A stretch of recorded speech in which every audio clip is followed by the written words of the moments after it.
Welcome to Hiking 101, Chapter 6, Backpacks. And yes, I literally spent 5 chapters on clothing alone, but it's important stuff. So let's get into what you're probably going to be researching the most on, which is going to be backpacks. Now there's 3 types of backpacks out there, generally speaking. You have your external frame backpack, which literally, the name speaks for itself. It's a frame that literally is on the outside of the pack. You have your internal frame backpack, where the frame is actually built on the inside of the pack. And you have what many ultralight hikers and super ultralight hikers wear is what's called a frameless backpack, whereby there is no frame at all. So let's start from the first one. This monstrosity is an old school Army Alice pack, but it's an external frame backpack. Now generally speaking, your external frame backpacks are probably going to be the heaviest backpack out there. This one in particular, which is about 65 to 70 liters, is about 100 ounces, which is very heavy. Next would be your internal frame backpack. Now as you can tell, you can't see the frame. The frame is literally built on the inside. This is going to be more of your medium weight category.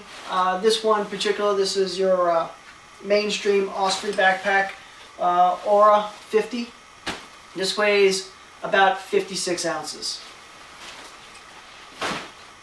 And then you get your normal, everyday, frameless backpack. Now this isn't a hiking backpack, but I just brought a regular backpack to show that literally it has no frame. And those weigh probably in the 1 pound or below category. Now I'm going to take this time now to explain some of the common mainstream thoughts and kind of debunk them. What you're actually going to read about and see is a lot of the mainstream backpack makers use this really durable nylon. I think this is Cordura nylon. It's generally heavy, but then they use the word bomb-proof, especially for the Alice packs. You'll hear a lot of survivalist guys out there talk about bomb-proof this, bomb-proof that. Maxpedition makes a lot of bomb-proof gear where it's relatively heavy, but they say it's going to last for a long time. Now, I have here, which is a Cottage Industries pack made by ULA, Ultralight Adventure Equipment. This uses a lighter material, and it's also durable. I think it's called Dyneema. Now, this is a 70-liter pack. This is a 50-liter pack. This weighs 37 ounces. This weighs 56 ounces. Now, you're going to say to yourself, well, if it's lighter, it's probably not going to be as durable. And that's what I thought too. Then I continued to do my research. This was made, and all cottage gear backpacks are made by hikers, mostly through hikers. Now, a through hiker is someone who will hike a trail from end to end, usually very long distance trails, upwards to about 2,000 miles and more. And this backpack in particular, this is a circuit, will see about 2,100 miles or more and still be in a very good condition. Now think about it. A through hiker using a lighter material, a lighter backpack on the trail doing about 2,000 to 2,100 miles, which takes about 5 to 6 months to complete. That's about 150 to 200 days. Personally, I only get out about 20 days, maybe 30 days at the most a year. 200 days divided by 20 days that I'm going to be using, this will last me 10 years. I don't need the durability, and it's durable the way it is. So this whole bomb-proof thing that you're probably going to fall into is not really necessary. The lighter materials are as durable, they're going to last as long, and by the time they break down, chances are you're already looking to get a new backpack, probably a lighter backpack at that point. Alright, so let's go over the common features of what a backpack has.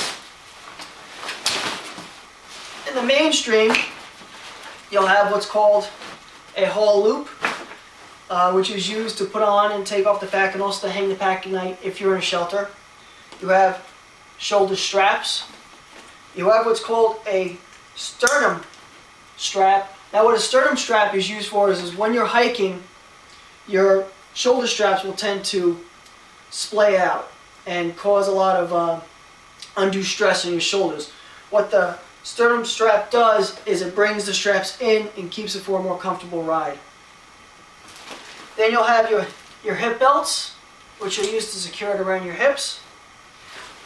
Most mainstream packs have what's called a floating top pack, which is just a top pouch. You can store extra junk in it.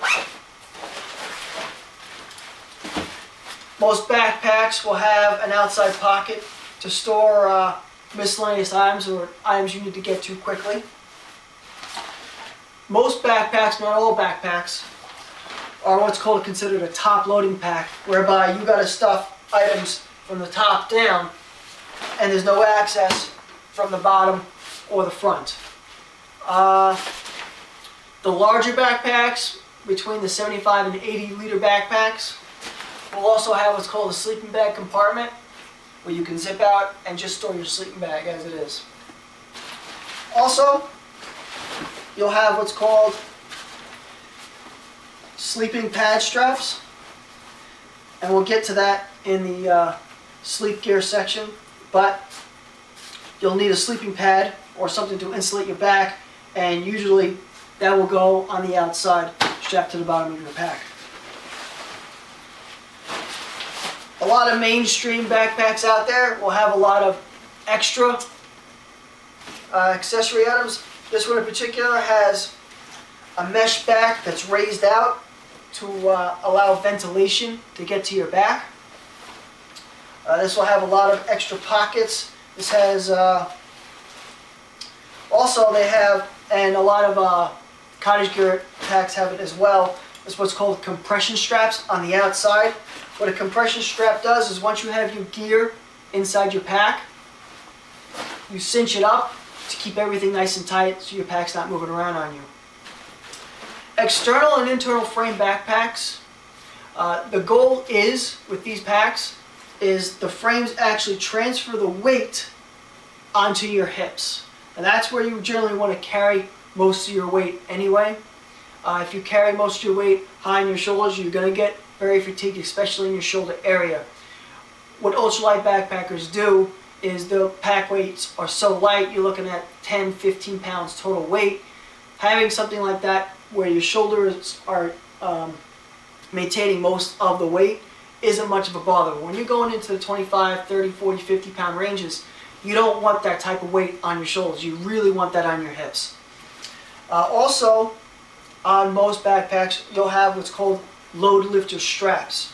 What these straps do, which are located just above your shoulder straps, is they're allowed the transference of weight more towards your shoulders or your hips, depending on if you're going uphill, downhill, or depending on where the fatigue is setting in during the day.